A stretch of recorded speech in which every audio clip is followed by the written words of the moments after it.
வசனம் 1 நாளாகமம் 4ஆம் அதிகாரம் அதிலே 10வது வசனம். யாபேஸ் தேவனை நோக்கி வேண்டிக் கொண்டதை குறித்து நாம் இன்னைக்கு தியானிக்க போகிறோம்.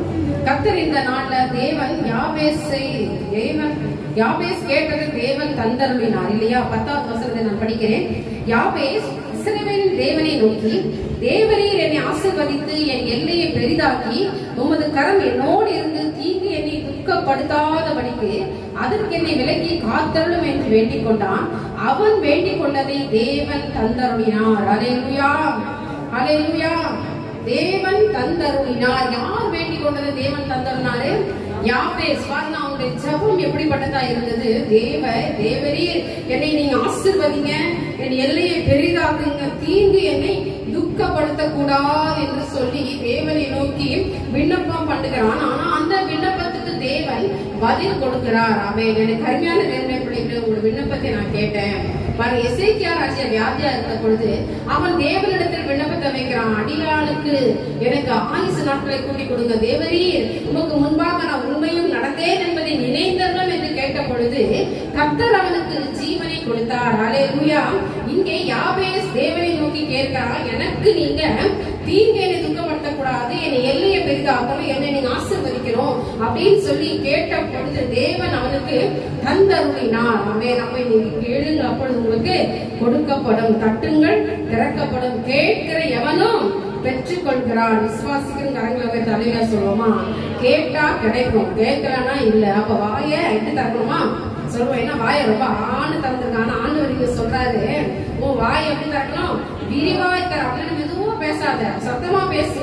ஒரு சில பேர் பேசுறது வாய்க்குள்ளேயே பேசிப்பாங்க, ஏன்னா கேட்கவே கேட்காது. ஆனா இங்க தேவன் சொல்ல, உன் வாயை விரிவாய் தர நான் என்ன செய்வேன்? நன்மையினால நிரப்புவேன். இன்னைக்கு நன்மைகளினால தேவன் நம்மளை நிரப்ப போகிறார். அல்லேலூயா. ஆண்டவருடைய பிரசன்னம் இன்னைக்கு நம்ம மத்தியிலே இறங்கி வந்து அவர் அபிஷேகத்தை உணர்ந்தவங்க எத்தனை பேர் வரலையில சொல்லுங்க.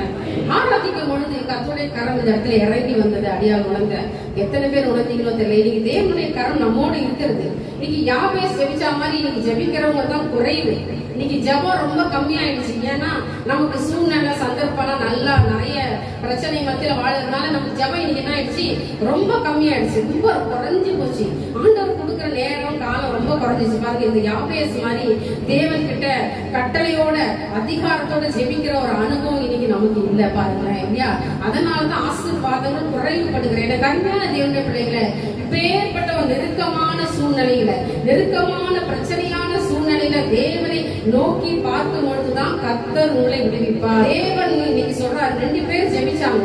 ஏன்னா இன்னைக்கு உங்களுக்கு ஏற்கனவே நான் அதை பற்றி நான் சொல்லியிருக்கேன். யாபேஸோட ஜெபம் இங்க இருக்கட்டும். ஆனால் 2 பேர் வேதத்திலே ஜெபித்தார்கள். ஒருவர் முதல்ல வந்து நீங்க அப்போஸ்தலர் 16ஆம் அதிகாரத்துல பவுலும் சீலாவும், 2வதாக தானியேல் வந்து 6ஆம் அதிகாரத்துல தானியேல் ஜெபிக்கிறாரு. நம்ம அதையே நம்ம இன்னைக்கு படிச்சு முடிக்க போறோம். ஏன் என்று சொன்னால் இன்றைக்கு தேவன் இன்னைக்கு ஜெபத்தை கேட்கிறவரா இருக்கிறார். பாருங்களேன், அவர்கள் விண்ணப்பம் செய்யறாங்க. அவங்களுக்கு எந்த பிரச்சனை வந்தாலும், என்ன சூழ்நிலை வந்தாலும், என்ன வந்தாலும் அதற்கு அவர்கள் கலங்காதபடி ஜெபிக்கிறார்கள். இன்னைக்கு நிறைய பேருடைய ஜெபம் எப்படி இருக்குதுன்னா, பயந்து நடுங்கி அந்த ஜெபத்தை விட்டுருவாங்க. நிறைய பேர் பார்த்து ஜெபம் பண்றதே இருக்காது. அவங்க செஞ்ச ஜெபம் எல்லாம் இன்னைக்கு மாறி போனானா, இங்க தானியேலுக்கு ஒரு பிரச்சனை வந்துச்சுங்க. பிரச்சனை வந்த போது உடனே அவங்க உட்கார்ந்து அமைதலா, ஐயோ என்னால இன்னைக்கு ஜெபிக்க முடியாது, என்னால ஆண்டவரை நெருங்க முடியாது என்று சொல்லி அவன் ஒரு இடத்துல இல்லாதபடி அவன் என்ன செய்யறான்? தான் எப்படி முன்னால ஜெபிச்சாங்களோ அதே ஜெபத்தை எப்போதுமே அவன் ஏறெடுக்கிறவனா இருக்கிறான். விசுவாசிக்கிறவன் அலையா சொல்லலாமா? 6ஆம் அதிகாரம், தானியேலின் புத்தகம் 6ஆம் அதிகாரம், அதிலே பாருங்க 10வது வசனத்தை நான் படிக்கிறேன், நீங்க கேளுங்க. தானியேலோ வென்றால் அந்த பத்திரத்துக்கு கையெழுத்து வைக்கப்பட்டது என்று அறிந்த போதிலும் தன் வீட்டுக்குள்ளே போய் தன் மேல் அறையிலே எருசலேமுக்கு நேராக பலகணிகள் திறந்திருக்க அங்கே தான் முன் செய்து வந்தபடியே தினம் 3 வேளையும் தன் தேவனுக்கு முன்பாக முழங்கால் படியிட்டு ஸ்தோத்திரம் செலுத்தினான். அல்லேலூயா. பிரச்சனை வந்தவன ஓடி இல்லை யாரு? தானியேல். ஐயோ, எனக்கு ராஜா வந்து இன்னைக்கு சிக்கி கட்டி வச்சிருக்காரு, நான் அதுல போய் விழுந்துருவேன், அதுல என்னால மீண்டு வர முடியாது அப்படின்னு சொல்லி அவன் யோசிக்கல. தன்னுடைய சூழ்நிலை அவன் நினைச்சு பார்க்கல. அவன் ஓடி போய் எப்பவும் இருக்கிற மாதிரி ஒரு ஜெப தூபத்தை அவன் ஏறெடுத்தான். விசுவாசிக்கிறோம் அலையா சொல்லுங்களேன். இன்னைக்கு கர்த்தரால் ஆகாத காரியம் உங்க வாழ்க்கையில தேவன் உங்களுக்கு இந்த மாதிரி ஒரு சூழ்நிலை வச்சிருப்பாரு. நீ இதை கைவிட்டுட்டனா அதுல பிரச்சனை, இதை செஞ்சா அதுல ஒரு பாதுகாப்பு. இங்க பாருங்க, தானியேலுக்கு ஒரு ஆவிக்குரிய போராட்டம், ஸ்பிரிச்சுவல் வேர்பார், ஆவிக்குரிய போராட்டம் இந்த தானியேலுக்கு இங்க வருது. கர்த்தரை விட்டு ஓடுறதா இல்ல அந்த ராஜா சொல்றது செய்யறதா, எதை நாம் செய்ய வேண்டும்? இன்னைக்கு நிறைய பேருடைய வாழ்க்கையில பாத்தீங்கன்னா, முக்கியமா இப்ப நாமளே இன்னும் கொஞ்ச நாள் அந்த மாதிரி ஒரு சூழ்நிலைக்கு தான் தள்ளப்பட போறோம். இதெல்லாம் ஆரம்பம் தான். இப்ப பாருங்க, இதுக்கு உங்களை நீங்க தயார்படுத்திக் கொள்ளுங்க. இந்த தானியேல் பத்திரத்துக்கு கையெழுத்து, என்ன கையெழுத்து போட்டாரா ராஜா? யாராவது அதை நீங்க அவர் செஞ்சு வச்சிருக்கிற ராஜா சொன்னது போல இன்னைக்கு ராஜாவை இன்னைக்கு வணங்காதபடி, அவனை இன்னைக்கு ஆராதிக்காதபடி போனால் சிங்க கெபியில அவன் போடப்பட வேண்டும் என்று உத்தரவு பிறப்பிக்கப்பட்டிருக்குது. அதை அவன் கேட்டோம். அதற்கு அவன் மனம் இறங்காதபடி தேவனுக்கு முன்பாக முழங்கால் படியிட்டு ஜெபம் செய்தான். அல்லேலூயா. யாபேசோட ஜெபத்தை ஆண்டவர் கேட்டாரு. தானியேலோட ஜெபத்தை ஆண்டவர் கேட்டாரா கேட்கலையா? கேட்டாரா கேட்கலையா? கேட்டாரு. எப்படி கேட்டாரு? எப்படிமா கேட்டாரு? எப்படி கேட்டாருன்னு சொல்லுவீங்க? கேட்டிருந்தா சிங்க கேட்கக்குள்ளே அவரை போட்டு கூடாது இல்லையா? போட்டே இருக்க கூடாது. கேட்டாரா கேட்கலையா? சொல்லுங்க, கரெக்டா சொல்லுங்க. கேட்டாரா கேட்கலையா? கேட்டார். எதை வச்சு சொல்லணும் கேட்டாருன்னு? அவன் கடைசி வரைக்கும் தேவன் பேர்ல நம்பிக்கை உள்ளவன். அன்னைக்கு நமக்கு ஒரு பிரச்சனை வந்துருச்சு, ஒரு வியாதி வந்துருச்சு, ஒரு வேதனை வந்துருச்சு, ஒரு துக்கம் வந்துருச்சு, ஒரு கண்ணீர் வந்துருச்சு. அப்ப நம்ம உடனே அப்ப எனக்கு ஆண்டவர் சரியில்லப்பா, என் ஆண்டவர் எனக்கு எதுவுமே செய்யலப்பா, அவர் என்னை என்ன பண்றாரு, கஷ்டத்தை கொடுத்துட்டாருப்பா, எனக்கு கண்ணீரை கொடுத்துட்டாரு அப்படின்னு சொல்லி மறுதளிக்காதபடி எதிர்த்து நின்று பிசாசுக்கு எதிர்த்து நிக்கணும். இந்த சூழ்நிலை எப்படி தெரியுமா? நமக்கு எதிர்த்து நிக்கக்கூடிய நோய் எதிர்ப்பு சக்திக்கு நல்லா சாப்பிடுன்னு சொல்றா இல்லையா? நல்லா காய்கறி பழங்கள்லாம் நல்லா சாப்பிடுங்க, விட்டமின் A, C, B எல்லாம் நல்லா சாப்பிடுங்க, அதுதான் உங்களுக்கு ரொம்ப ஹெல்த்துக்கு நல்லது. இப்ப இருக்கிற இந்த கொரோனாக்கு இதுதான் உடம்புக்கு நல்லது. நோய் எதிர்ப்பு சக்திய உடம்புல வச்சுக்கோங்க, உருவாக்கிக்கன்னு இன்னைக்கு உலகம் ஃபுல்லா சொல்லிட்டு இருக்காங்க. அது கரெக்ட். அதுக்கு முன்னால இன்னொரு நோய் எதிர்ப்பு சக்தி நமக்கு வேணுமே. அது யாரு? தேவனுடைய வல்லமை, அவருடைய பிரசன்னம், அவருடைய மகிமை, அவருடைய கிருபை, அவரை விசுவாசிக்கிற ஒரு அனுபவம் நமக்குள்ள வந்தாவே போக எல்லாத்தையும் எதிர்த்து நிக்க தேவன் பலன் கொடுப்பார். விசுவாசி மலையா சொல்லுங்க. இதுதான் ஜபம் தான் இன்னைக்கு எனக்கு எனர்ஜி. பிரேயர் ஜபம் ஜெயத்தை உண்டு பண்ணும். ஜெபிக்கிறவர்களா இருக்கணும். இவன் பாருங்க, என்ன பிரச்சனை வந்தாலும், என்ன சூழ்நிலை வந்தாலும், உலகத்துல என்னதான் ஆனாலும் நான் என் தேவனுக்கு முன்பாக, என் கர்த்தருக்கு முன்பாக, என்னை உருவாக்கினவருக்கு முன்பாக தினம் 3 வேளை ஜெபிக்கிற அனுபவம். 3 வேளை ஜெபிக்கிறதுன்னா ரொம்ப கஷ்டம். இன்னைக்கு நிறைய பேர் அதை செய்ய முடியாத ஒரு காரியம். ஒரு நாளைக்கு ஒரு தடவை ஜெபிக்கிறதே ரொம்ப கஷ்டம் இப்ப இருக்கிற சூழ்நிலைக்கு. ஆனா நீங்கள் தானியேலை போல ஜெபிக்க வேண்டும் என கருமையானவர்களை உங்கள் ஜெபம் கேட்கப்படும். ஏன்னா சிங்க கேட்டி மாதிரி பிரச்சனை நிறைய இருக்கு. நீ சிங்கங்கள் அந்த சிங்கத்தோட வாயை தேவன் கட்டி போட்டான்னு வேதம் சொல்லுங்க. ஆனா இன்னைக்கு தேவன் நமக்கு இருக்கிற அந்த வாதைகளை கட்டி போடணும்னா, அது நம்மளை தொடாம இருக்கணும்னா, பாருங்க, சிங்கத்தின் மத்தியில ஒரு நாள் அவன் உலாவி வந்தான். இன்னைக்கு வருஷக்கணக்கா சிங்கம் போல ஒரு சூழ்நிலையில உலாவி கொண்டிருக்கிற உங்களுக்கு தேவனுடைய பாதுகாப்பு வேண்டும் என்றால் நீங்கள் தினம் 3 வேளை ஜெபிக்கிற ஒரு அனுபவத்தை உங்க வாழ்க்கையில கொண்டு வர வேண்டும். விசுவாசிக்கிறவங்க அல்லேலூயா சொல்லுங்களேன். அல்லேலூயா. ஜெபத்தினால நீ உன்னை பாதுகாத்துக் கொள். ஜெபத்தினால உன்னை தேவனுடைய சட்டைக்குள்ளாய் மறைத்துக் கொள். அல்லேலூயா. அது தீங்கு உன்னை தொடாது, வாதை உன்னை கூடாரத்தை அணுகாது, பொல்லாப்பு உனக்கு நேரிடாது. பாருங்க, நீ பாட்டா நிறைய பாடுவோம், விசுவாசமா நிறைய வார்த்தைகளை சொல்லுவோம். ஆனா கர்த்தர் சொல்றார், சிங்க கெபிக்கு முன்னால உன்னை நீ தகுதிப்படுத்த. அந்த கெபிக்குள்ள போறதுக்கு முன்னாடி தானியேல் ஜபத்தினால உறுதியாய் தேவனுடைய பிள்ளையாய் அந்த பிரச்சனையை பேஸ் பண்றதுக்கு உண்டான வல்லமை கர்த்தரிடத்தில் பெற்றுக்கொண்டால். எப்படி? ஜபத்தினால. விசுவாசிக்கிறவங்க ஆமென் சொல்லுங்களேன். இன்னைக்கு ஜபம் உங்கள் வாழ்க்கையில் இருக்குமானால், ஜெபிக்கிற ஒரு அனுபவம் வாழ்க்கையில் இருக்குமானால், ஜெபிக்கிற மகளாய் நீ வாழ்வாயானால் எல்லா தீங்கிலும் தேவனுடைய பாதுகாக்கும்படி கர்த்தர் தமது தூதனுக்கு கட்டளையிடுவார். அல்லேலூயா. இங்க தானியேலுக்கு தேவன் தூதனை கட்டளையிட்டார். சிங்க வாயை கட்டி போட்டு சிங்கங்கள் மத்தியிலே அவன் உலாவி வரும்படி செய்தான். இன்னைக்கு வெளியில போகாத. பாஸ்டர் சொன்னால பக்கத்துல வாங்க, உண்மைதான். உங்களை நீங்க பாதுகாத்துக் கொள்ளுங்க. வீணான இடங்களுக்கு அலையாத. நீ இருக்கிற இடத்துல இருந்து உங்களை தேவனை சோதரி. நிறைய பேர் பார்த்தா வீட்டுல எல்லாம் பக்கத்து வீட்டுல உட்கார்ந்து இருப்பாங்க. அதெல்லாம் நிறுத்திடுங்க. இனி வரும் நாட்கள்ல உங்கள் பாதங்கள் அங்க எங்க அலையக்கூடாது, உங்க வீட்டுலதான் இருக்கும். நானும் என் வீட்டாருமோ என்றால் கர்த்தரையே செய்வோம். ஆண்டவரை துதிங்க. விசுவாசத்துல வார்த்தையை சொல்லுங்க. பிள்ளைகளோட கூட அரைக்கதவை பூட்டி தேவனை சோத்தரிங்க. இன்னைக்கு சங்காரம் இன்னைக்கு உலகத்துல இறங்கி இருக்கிறது. தேவன் தன்னுடைய கரத்தை நீட்டினதாவே தான் இருக்குது. நீங்க உலகத்துல கண்டுபிடிச்சிருக்க எந்த ஒரு மருந்து மாத்திரையினால விடுதலை இல்ல, பாதுகாப்பு இல்ல, ப்ரொடெக்ஷன் இல்ல, எல்லாமே நீங்க கைவிடப்படுகிறதா இருக்கிறது. நீங்க எல்லா இடத்துலயும் டிவிலையும் எதிரையும் பார்த்தா என்ன சொல்றான், அதனால பரிபூர்ண விடுதலை இல்ல. கோவாக்சினால இல்ல, கோவிஷீல்டால இல்ல, எதிரியுமே நீங்க எதையும் சொல்லிக்க முடியாதுங்க. உலகம் நீ மனுஷனுடைய மூளை கூட இன்னைக்கு நான் அடிக்கடி சொல்ல கத்தர் கொடுத்த ஞானம் தான். அது தேவ ஞானத்தை கொடுத்துதான் அது உருவாக்க முடியும். அந்த ஞானத்துல கூட முறை உள்ளதா தான் இருக்குது. பத்தியா இன்னைக்கு 100% அது பாதுகாப்புன்னு சொல்ல முடியல. என்ன காரணம்? கத்தர் தம்முடைய ஜனங்களுக்கு தேவன் தம்முடைய ஞானத்தை கொஞ்சம் மறைச்சு ஒழிச்சு வச்சிருக்காரு. இல்ல கத்தருக்கு முன்பா யாருமே நிக்க முடியாதுங்க. விசுவாசிக்கும் அலையாசம் தேவன் தான் அதை எடுத்து போட முடியும். வாதையும் கொள்ளை நோயும் தேவன் தான் அந்த கரத்தை எடுத்து போட முடியும். அப்போ இன்னைக்கு வாழும் பொழுது இன்னைக்கு எப்படி சூரியன் இன்னைக்கு உலகத்துல எல்லாருக்கும், இன்னைக்கு மழை உலகத்துல எல்லாருக்கும் கொடுக்கப்பட்டிருக்கு, சந்திரன் எல்லாருக்கும் கொடுக்கப்பட்ட அப்படி மாதிரிதான் இன்னைக்கு வாதை இந்த உலகத்துல எல்லாமேலும் ஊற்றப்பட்டிருக்கு. இந்த வாதை எடுத்து போட தேவனால மட்டும்தான் முடியும். ஹல்லேலூயா. அதனால அந்த காலங்கள் முடிகிற வரைக்கும் நாம எப்படி இருக்கணும் தெரியுமா? தேவனுடைய பிள்ளைகளாய் அவருடைய கரத்துல நீ உட்கார்ந்து ஜெபிக்கிற ஒரு அனுபவம் கூட இருக்கணும். இன்னைக்கு தேவனிடத்துல பொறுத்தனையோட கேட்கணும், வைராக்கியமா கேட்கணும். இந்த தானியல் ஜெபிக்கும் போது சந்தோஷமா ஜெபிச்சிருப்பாங்கன்னு நீங்க நினைக்கிறீங்களா? மனசுக்குள்ள என்ன வந்திருக்கும்? கலக்கம் வந்திருக்கும். எல்லாவற்றையும் செய்கிற ஒரு அனுபவம், எப்போதும் போல ஆண்டவருக்காக ஜெபிக்கிற ஒரு அனுபவம் அவனுக்குள்ள இருந்துச்சு. ஆனாலும் மன கலக்கத்தோட கூட ஜெபிச்சிருக்கலாம். எனக்கு அருமையானவர்களே, ஆண்டவர் இப்பேற்பட்ட ஒரு பிரச்சனையை நான் சந்திக்க வேண்டிய சூழ்நிலை இருக்கிறேன் அப்பா, என்னை நீங்க பாதுகாத்து கொள்ளுங்களேன், என்னை எப்படியாவது என்னை பாதுகாத்து ஆண்டவரே என்று சொல்லி நிச்சயமாய் கர்த்தரிடத்துல அவன் விண்ணப்பம் பண்ணி இருப்பான். அவன் விண்ணப்பத்தை கர்த்தர் கேட்டு அவனை கர்த்தர் பாதுகாத்தார். அல்லேலூயா.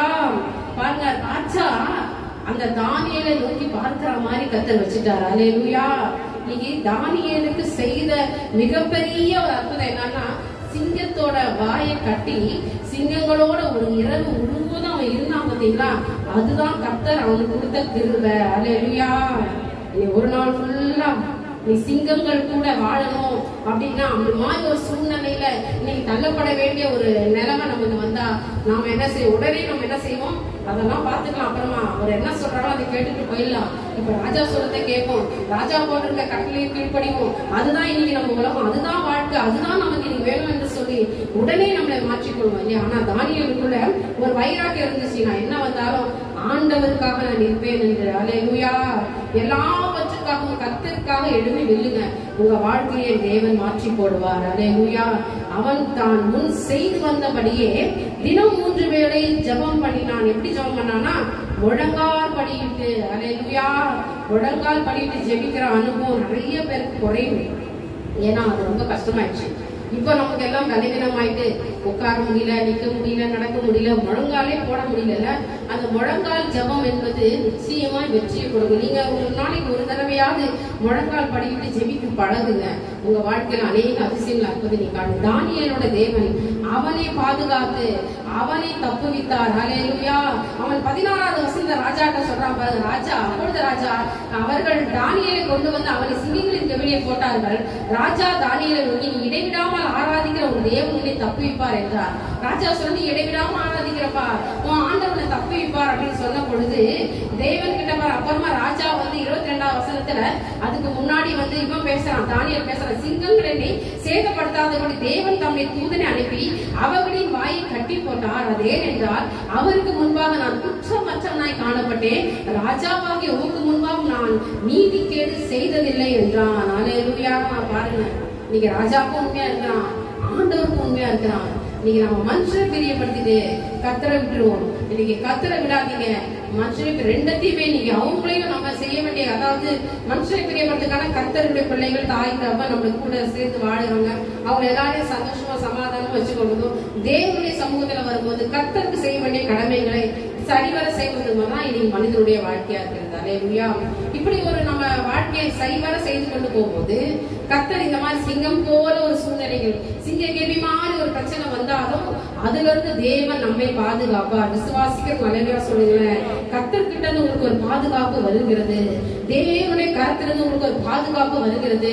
கர்த்தர் தமது தூதுவனை அனுப்பி சிங்கங்களின் வாயை கட்டி போட்டது போல உங்களுக்கு விரோதமா எழுப்பி இருக்கிற எல்லா சத்துருவின் கிரியைகளையும் எல்லா பிசாசின் தந்திரமான காரியங்களையும் என் தேவன் கட்டி போட நல்லவரா இருக்கிறார். நீங்கள் செபிக்கிற வேளையிலே அல்லேலூயா, நீங்கள் அந்த நேரமும் அந்தி சந்தி மத்தியான வேளையில தியானம் பண்ணி முறையிடுகிறவர்களா இருக்கும் பொழுது கர்த்தர் உங்களை பாதுகாக்கிறவரா இருக்கிறார். ஆமென், அல்லேலூயா.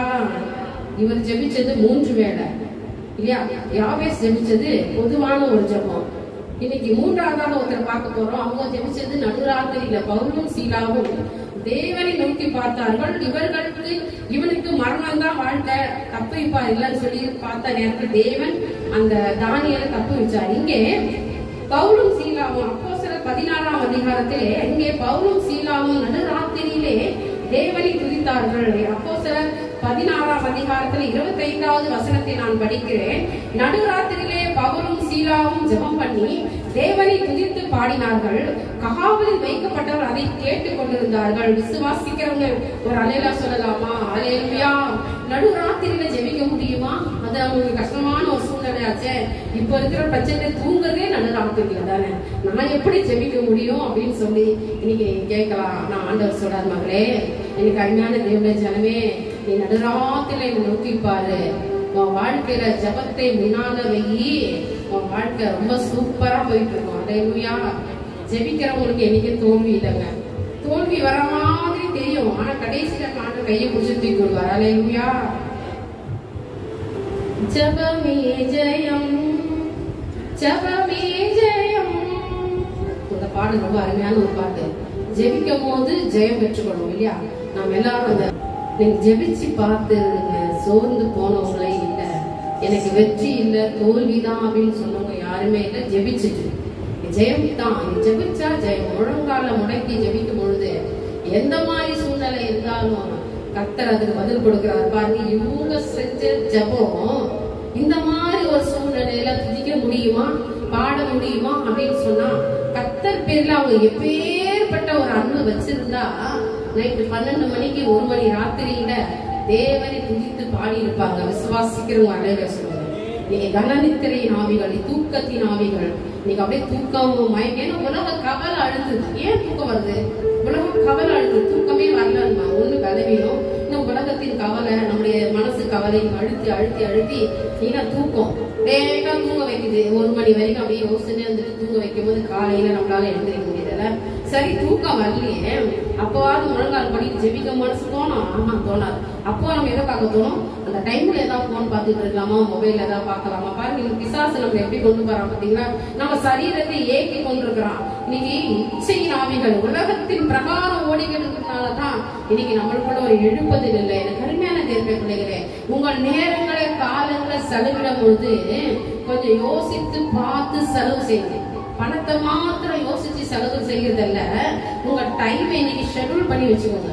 இந்த நேரம் அந்த நேரம், இது எனக்கு ஜெபிக்கிற நேரம், இது எனக்கு இந்த டைம்ல யார் வந்தாலும் எதுவுமே செய்ய முடியாது. ஜெபிக்கிறோம்னா ஜெபம் தான், பாடணும்னா பாடணும் தான், ஆராதிக்கணும்னா ஆராதிக்கணும் தான், ஊழியம் செய்யணும்னா ஊழியம் செய்யணும் தான். அவங்க ஜெபிக்கிற நேரத்தை மொத்தம் யாருக்காகவும் மாத்திக்காதீங்க. அப்படி மாத்திக்கிட்டீங்கன்னா உங்க வாழ்க்கையில நிறைய காரியங்களை விட்டு கொடுக்க வேண்டியது இருக்கும். எனக்கு கருமையான தேவனுடைய பிள்ளைகளை, நீங்க ஜெபிக்கிற நேரத்தை மாத்தாதீங்க. ஒரு டைம் நீங்க பிக்ஸ் பண்ணி வச்சிட்டீங்கன்னா அந்த டைமை கரெக்டா ஆண்டவர் முன்பாக கொடுத்துருங்க. உங்க வாழ்க்கை ஆண்டவர் மிகவும் அற்புதமா இருக்கும். இங்க பாருங்க, பவுலும் சீலாவும் நடுராத்திரியிலே ஜெபம் பண்ணி தேவனை துதித்து பாடினார்கள். சரி, இன்னைக்கு அவங்க ஜெபிக்கிறாங்க துதிக்கிறாங்க, கரெக்ட். அவங்க ஜெபிக்கிறதையும் துதிக்கிறதையும் தூக்கத்துல யாரும் கேட்டுக்கிட்டீங்க? அவங்க இருக்கிற பக்கத்துல இருந்த காவலில் வைக்கப்பட்டவர்கள் அதை கேட்டுக் கொண்டிருந்தார்கள். விசுவாசிக்கிறவங்க அல்லேலூயா சொல்லுங்களேன். சிறைச்சாலையில பவுலும் சீலாவும் தேவனை துதித்து பாடி ஜெபிக்கும் பொழுது அங்க இருக்கிற அந்த ஜனங்களும் அதை என்ன செஞ்சுட்டு இருந்தாங்களா? கேட்டுக்கிட்டு இருந்தாங்க. நீங்க நிறைய பேர் பாத்தீங்கன்னா மொத்தம் யாராவது ஏதாவது பேசுறாங்க, ஏதாவது ஒரு சம்பவம் நடந்தா அதை உற்று கவனிச்சு கேட்பாங்க இல்லையா? ஆனா இங்கே அவர்கள் பாடினதை கேட்டார்கள், அவர்கள் துதிக்கிறதை கேட்டார்கள். அப்பதான் பாருங்க, அவங்களுக்கு மாத்திரம் ஒரு ரட்சிப்பு இல்லாதபடி அங்க இருக்கிற அவர்களும் தேவனுடைய நாமத்தை தெரிந்து கொண்டார்கள். விசுவாசி அலையா சொல்லுங்க, ஜபம் எப்படிப்பட்ட ஒரு கட்டுகளை அவிழ்க்கிறது அறுக்கிறது பாத்தீங்களா? இந்த 12ஆம் மணி வேலையில சரி அவங்க நல்லா இன்னைக்கு தானியலாவது பரவாயில்ல, சிங்கக்கவி போறதுக்கு முன்னாடி வீட்டுல 3 வேளை ஜெபம் பண்ணலாம். யாபேசு நல்லா சந்தோஷமா ஆண்டவரே என்னை நீங்க ஆசீர்வதிங்க என்று ஜெபிச்சான். ஆனா இங்க இவங்க சூழ்நிலை எப்படி தெரியுமா? தொழு மரத்துல கட்டி வச்சிருக்கு, காலை பிடிச்சி மேல கட்டி வச்சிருக்கு, தலைகீழா தொங்கிட்டு இருக்காங்க. தலைகீழா தொங்கும் போது என்ன ஜபம் வேண்டி கிடக்குது இல்ல? நம்ம சொல்லுவாங்க என்ன கிடைக்கணும், இப்ப என்ன ஜபம் உனக்கு இல்லையா? இன்னைக்கு யோபு மனைவி மாதிரி இன்னைக்கு நிறைய மனைவிமார்கள் வீட்டுல இருக்கவங்க இருக்கிறாங்க. நீ என்ன ஒண்ணுமே இல்லை, இப்ப என்னத்துக்கு நீ ஜபம் பண்ணிட்டு இருக்கிற? ஒருவேளை மனைவி ஜெபிக்கிறவங்க இருந்தா கணவன் இருப்பாங்க, என்ன இப்போ உங்க ஜபத்தை கேட்குது, வீட்டுல வேலையை பாரு ஜபம் பண்ண. அப்ப இன்னைக்கு கணவன் மனைவி குடும்பமா இருக்கும்போது இப்பேற்பட்ட ஒரு சந்தர்ப்ப சூழ்நிலை கிடக்கூடாதபடிக்கு நாம எந்த சூழ்நிலையிலும் எப்பேற்பட்ட பலவீனம் வந்த போதும், வியாதி வந்தாலும் வேதனை வந்தாலும், நமக்கு என்ன மாதிரி சூழ்நிலை இன்னைக்கு மனுஷங்களே வந்து நம்மளை இடையூறு பண்ணாலும் தேவனுக்கு கொடுக்க வேண்டிய டைம் கத்தருக்கு கொடுத்துருங்க. இவங்க செய்த சூழ்நிலை மிகவும் மோசமான ஒரு சூழ்நிலை. தலைகீழா தொங்கிட்டு இருக்கும் போது ஆண்டவரை துதிக்க வேண்டிய சூழ்நிலையா சொல்லுங்க? அவங்க என்ன கேட்கணும்? என்ன ஆண்டவரை என்னை இப்படி ஆக்கி வச்சிட்டீங்க, இப்படி ஒரு ஊழியம் பண்றது எனக்கு தேவையா, இவ்வளவு கஷ்டப்பட்டு நான் செய்யணுமா, இப்படி தலைகீழா தொங்க வச்சிட்டீங்க, உங்களுக்காக நான் வேதத்தை சுமந்த பொழுது எனக்கு பேர்பட்ட ஒரு கரைவெடுத்த கொடுத்துட்டீங்க அப்படின்னு சொல்லி அவங்க கேட்டாங்களா? அவங்க என்ன பண்றாங்கன்னா துதிக்கிறாங்க, பாடுறாங்க. விசுவாசிக்கிறவங்க அதே சொல்லுங்க. துதியும் பாடலும் எப்படி பவுலுக்கும் சீலாவுக்கும் வந்துச்சு, எப்படி அவங்களுக்குள்ள அப்பேற்பட்ட ஒரு துதியும் பாடலும் வந்துச்சு அப்படின்னு சொன்னா, கர்த்தரை அவர்கள் நேசிச்சாதான் அவரை நான் ஆராதிக்கும் போதே சொன்னேன், தேவன் பேர்ல அன்பு வச்சுக்கிறான். அந்த அன்பு எல்லாவற்றையும் ஏற்றுக்கொள்கிற ஒரு பக்குவத்தை உண்டு பண்ணும். விசுவாசிக்கிற நிறைய சொல்றாங்க. கர்த்தர் பேர்ல உங்களை அன்பை நீங்க வச்சுட்டீங்கன்னா அது என்ன மாதிரி சொல்ல, எல்லாத்தையும் தாங்கிக்கோங்க.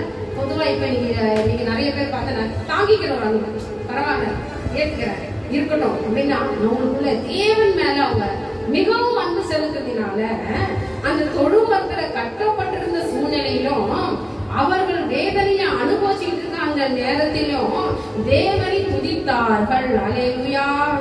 நீங்க சோத்திரம் பண்ணினா கர்த்தர் ஆசீர்வதிப்பார். நீங்க துதிச்சீங்கன்னா உங்க வாழ்க்கை மாறும். எத்தனை பேர் விசுவாசம் அலையா சொல்லுங்க. சரி, அவங்க துதிச்சுக்கிட்டு இருக்கும் பொழுதே அவங்களுக்கு கட்டுகள் இன்னைக்கு இடம் வந்து என்னாச்சு, பூமி அதிர்ச்சி வந்துச்சு. அந்த இடத்துல பாருங்க, ஒரு ஜபத்தினால தேவன் இறங்கி வந்து அந்த இடத்த என்ன பண்ணிட்டாரு, பூமி யாரும் வந்து அந்த சிறைச்சாலை கதவை கூட்டு சாவி போட்டு தரல. கர்த்தர் நினைச்சா ஒரே நிமிஷத்துல உங்களுடைய வாழ்க்கையில எல்லாவற்றையும் மாற்ற அவரால் முடியும் ஜபத்தினால. அல்லேலூயா. இந்த 12 1ஆம் மணி ஜபம் மிகவும் அற்புதமானது. இனிவரும் நாட்களை ஒரு வேலை தூங்காம இருக்கிறவங்களா இருந்தா எழுந்து முழங்கால் படிங்க. ஜெபிக்கும் போது பிசா சொல்லுங்க, ஏன் ஜெபிக்கிற, தயவு செய்து ஜெபிக்கும் போது இவன் போனை சுவிட்ச் ஆஃப் பண்ணிட்டு ஜெபம் பண்ணு. அப்பதான் உங்க மனசு அங்க போவாது. சைலண்ட்ல போட்டாலும் மனசுல போனோம் அப்பப்ப பார்க்க சொல்லுவோம். அப்ப இந்த போன் தான் நம்மளை இன்னைக்கு ஏக்கிட்டு இருக்கு. இந்த மொபைல் தான் நம்மளை இன்னைக்கு என்ன பண்ணிட்டு இருக்கு, அது வழி நடத்திக்கிட்டு நம்மளை ஏக்குது நடத்துறது. எது நம்மளை இன்னைக்கு பாதுகாத்து நடத்திட்டு போது நம்ம நினைச்சுக்கிட்டு இருக்கோம். ஆனா அது பின்னாடி போயிட்டு இன்னைக்கு எந்த ஒரு வழியும் தெரிய போறது இல்லை. நானே வழியும் சத்தியம் ஜீவனமா இருக்கு, என்னை இல்லாமல் யாரும் பிதாவிட்ட போக முடியாது தேவனுடைய வசனம் சொல்றது கர்த்தர் சொல்றாரு. ஆனா இன்னைக்கு இந்த மொபைலை வச்சுக்கிட்டு உலகத்துல பரலோகத்துக்கு போக முடியாதுன்னு கண்ணியவர்களே, நீங்கள் துதிக்கிறவளாய் ஜெபிக்கிறவளாய் மாற வேண்டும். எல்லா சூழ்நிலை இவர்கள் ஜெபிக்கும் பொழுது சடிதியிலே சிறைச்சாலையின் அஸ்திபாரங்கள் அசையும்படியாய் பூமி மிகவும் அதிர்ந்தது. விசுவாசிக்கிறவங்க அல்லேலூயா சொல்லுங்களேன். அங்க என்ன வருது, பூமி அதிர்ந்து அதிர்ச்சி வந்த உடனே அங்க இருக்கிற எல்லா தாழ்பால்கள் சிறைச்சாலை கதவுலாம் திறந்துச்சு. அவங்களுடைய கட்டுகள் உடைக்கப்பட்டது. உங்களுக்கு இருக்கிற எல்லா கட்டுகளும் உடைக்கப்பட வேண்டும் என்றால் நீங்கள் தேவனை நோக்கி பார்க்கிற நேரம் எப்ப இருக்கணும், இரவு நேரமா இருக்கணும். விசுவாசி நல்ல சொல்லுங்க. பவுலும் சீலாவுடைய வாழ்க்கையில தேவன் அற்புதங்கள் செய்தார். அவர்கள் கட்டுண்டவர்களாய் தேவனை துதித்த பொழுது கட்டுகளை அவிழ்த்து அவர்களை விடுதலையோட வெளியில தேவன் கொண்டு வந்தார். எனக்கு அருமையான தேவனுடைய பிள்ளையே, உன் வாழ்க்கையிலும் தேவன் அற்புதங்களும் அதிசயம் செய்யபடி காத்து கொண்டிருக்கிறார். உன் வாழ்க்கையில் அதிசயம் நடக்கணுமா, நீங்க செய்ய வேண்டிய ஜபம் என்னது, தினம் 3 வேளை ஜபம், இரவு நேர ஜபம். அடுத்தது எப்போதும் போல யாபேஸ் தான் தேவனை நோக்கி விண்ணப்பம் பண்ணாம டெய்லி ரிக்வஸ்ட் குறிப்பு வச்சு ஜெபிக்கிற ஒரு அனுபவம் இருக்கும். நீங்க குறிப்பு வச்சு ஜெபிச்சது யார் தெரியுமா, யாபேஸ் இல்லையா? முதல்ல நம்ம படிச்சோம் இல்லையா, 1 நாளாகமம் எடுத்து வச்சுக்கணும். நான் முடிக்க போகிறேன். 1 நாளாகமம் தான், தேவரீர் என் எல்லை ஆசீர்வதித்து என்னை பெரிதாக்கி ஒரு கரம் என்னோடு இருந்து தீங்கு என்னை துக்கப்படுத்தா வேண்டிக் கொண்டான். நம்ம விண்ணப்பம் வைக்கிறோம். என்னன்னா பாத்தீங்களா, குறிப்பு வச்சு இப்படி வேணும் அது வேணும் ஆண்டவர் நீங்க எழுதி வச்சு ஜெபம் பண்ணுங்க. மாலை வேளையில நான் உங்களுக்கு சொல்லி குறிப்புகளை எழுதி வச்சு மாலை வேளையில ஆண்டவர்கிட்ட சொல்லி ஜெபம் பண்ணுங்க. கர்த்தர் உங்க தேவையை சந்திப்பார். தினம் 3 வேளை, காலை மதியம் மாலை 3 வேளை ஜெபம். இரவு நேரத்துல ஜெபிச்சுட்டு படுக்கிற ஒரு அனுபவம். நைட்ல 12 1 கட்டுகள் உடைக்கப்படணுமா, உன் பிசாசின் தந்திரங்கள் உன்னை விட்டு நீங்கணுமா, நீ அந்த நேரத்துல முட்டிய போடு.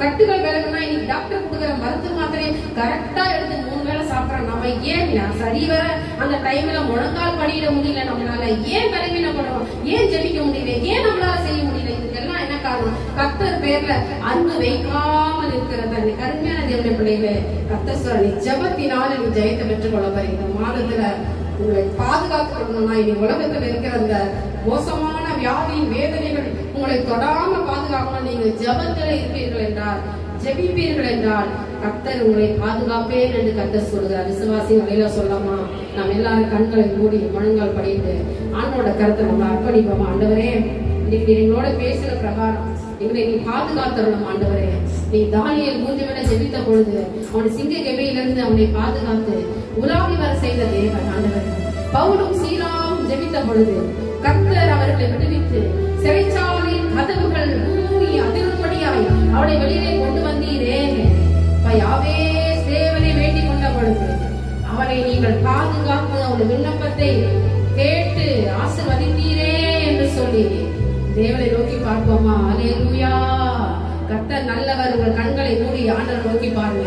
கர்த்தர் உங்களோடு பேசுகிறார். அல்லேலூயா, அல்லேலூயா, அல்லேலூயா. சோத்திரம், சோத்திரம், சோத்திரம், சோத்திரம். ஆண்டவரே, அப்பா, இந்த காலை வேளையிலே எங்களோடு நீ இருக்கிறீரே. அல்லேலூயா. ரீபா ஷபரபரபரபா. ஆண்டவருடைய மகிமை. நீங்க அருமையான தேவனுடைய ஜனமே, நீ தேவனோட இருந்தா அவரோட இருப்பாரு. உலகம் போகிற பிரகாரம் நீ கடந்து போகாதபடிக்கு இப்பேற்பட்ட பிசாசின் தந்திரமான காரியங்களுக்குள்ளே உன்னை நீ அழுத்திக் கொள்ளாதபடிக்கு நீ தேவனை நோக்கிப்பார், கர்த்தரை நோக்கிப்பார். என் தேவனுடைய விடுவிக்கிறவரா இருக்கிறார். ஹல்லேலூயா, ஹல்லேலூயா. அவர் விடுதலை கொடுக்கிற தேவன். உன்னை எல்லா கட்டுகளிலிருந்து விடுவிக்கும்படியா இந்த வேலையிலே வந்திருக்கிறாரு. கர்த்தரால் ஆகாத காரியம் ஒன்றுமில்லை. என் தேவனால் அனைத்தையும் செய்து முடிக்கும். எதை குறித்து நீ கலங்காதீங்க. சமாதானத்தை எடுத்து விட்டு கடந்து போங்க. அப்பா, இந்த வேளையில எங்கள் மத்தியில நீ இறங்கி வந்து எங்களோட பேசுற வார்த்தைகளுக்காய் சோத்தரிக்கிற ராஜா. தொடர்ந்து உடைய கருணை, பிரசன்ன மகிமை எங்களோடு இருக்கட்டும். கர்த்தர் எங்களை பலப்படுத்துங்க, வழி நடத்துங்க. எங்களை இயேசுவின் மூலம் ஜெபிக்கிறேன், நல்ல பிதாவே. ஆமென்.